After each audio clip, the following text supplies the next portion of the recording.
What is the purpose of art? Is kind of a silly question. Every person who engages with art, either as a consumer or a creator, has their own reasons for doing so. It could be a distraction, a short, blessed reprieve from the horror of being a human being. Or it could be a calling, a way to change the world. Or a way to prove one's worth, or even a game, meaningless and delightful.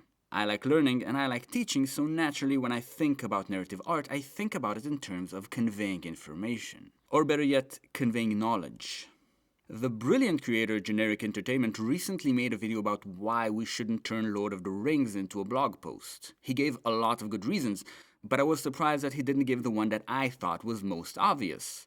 When you consume narrative art, you aren't told about the events, you go through them. Being told, well, if your best friend is being maddened by an addiction, stick by them, is less effective than seeing Sam Gamgee support Frodo as the latter is losing hope. When Frodo is about to give up and Sam stays firm, you don't just see it, you feel it, you are touched by it. And in that emotional catharsis, you can find yourself thinking, man, I wish that if I'm ever in a situation like that, I'll be as good a friend as Sam Gamgee.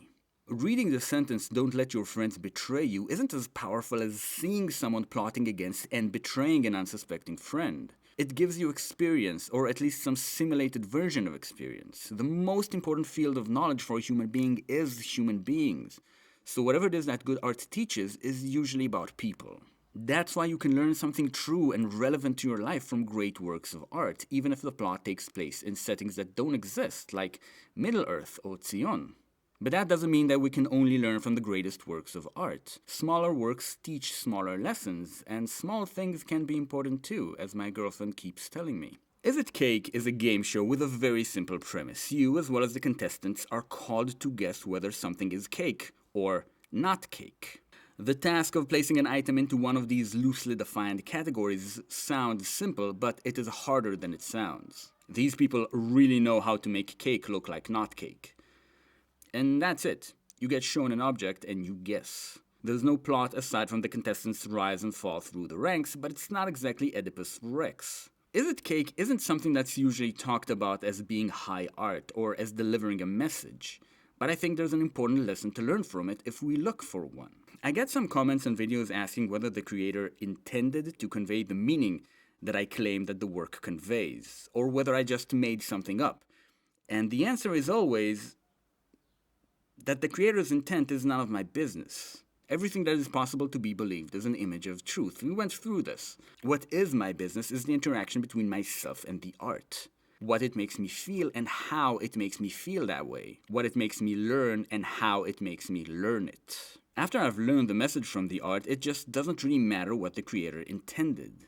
It might be interesting to find out, it might affect the way I view the work in the future, but it doesn't override the experience that I had and the lessons that I've derived from it, however unrelated to the author's intent they are. I think that's something we should do actively. Look for clues, analyze, see if we can find any parallels, any connections, any messages. And the main reason that we should do it is because it's more fun than looking at your phone. And when I watch Is It Cake, I feel a little bit like I did when I was a scientist. You see, learning science in high school, even in university, gives you the wrong impression that the sequence of discoveries was ordered, structured, like one thing leading to the next. And it does look like that in hindsight, but when you are discovering new things, you are constantly bombarded by surprising results. Your intuition is very often wrong. Of all of the education that I was lucky to have, the experience I'm most grateful for is working as a scientist. Again and again, I was certain of my predictions, and again, I was proven wrong. Sometimes I was right, just not as often as I'd expected. It didn't discourage me, but engendered an equanimity. It humbled me. I stopped expecting to be right. It helped that I would regularly hear the smartest scientists I ever met admitting that they had no idea what was going to happen, or better yet, what was going on. I learned to associate the phrase "I don't know" with confidence and capability, which helped me let go of my own pretense. And letting go of the pretense of knowledge made me a better thinker. What is the experience of watching Is It Cake if not looking, making a guess, feeling confident, and then being wrong? Then guessing again and being wrong again.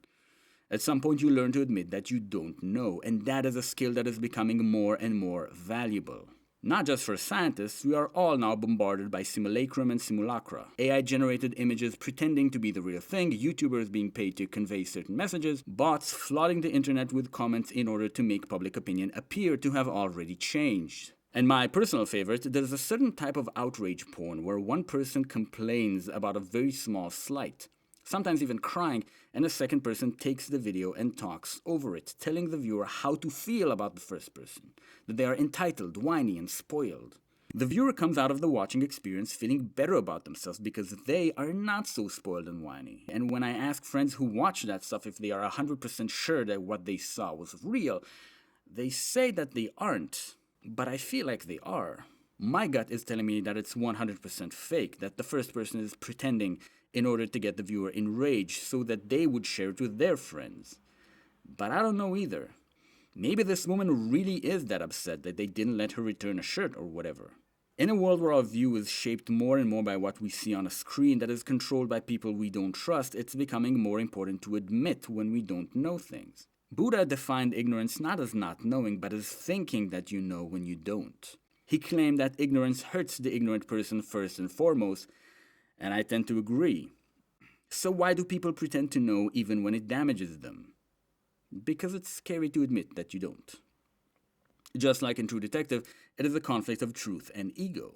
And if we want to be more truthful and less egoistic, we should practice. When we watch Is It Cake, we're reminded we can't know whether something is cake or not until it is cut. And that's okay.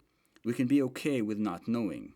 Also, I find it lovely that the blade and the act of cutting are so often used as metaphor for analysis, and in this case, we cannot know the true nature of the thing until we cut into it. It's as if the show is trying to tell you that you can't know the true nature of a thing until you analyze it. Oh, shit, I forgot to say, I never actually watched a full episode of Is It Cake, and I don't recommend it. It's trash. Also, the world you live in is a hallucination created by your senses that at best loosely maps objective reality, if such a thing even exists. Everyone you know and love have depths to them you can never know, and you basically imagine who they are, and worse, there is a darkness within you that you can never peer into. Time doesn't really move forward, we all just exist for one instant with memories and expectations of the future, before being transformed into something so different it doesn't make sense to call it the same person. Which means, of course, that death as a concept doesn't make any sense. And that's okay. Have a nice weekend, you hear?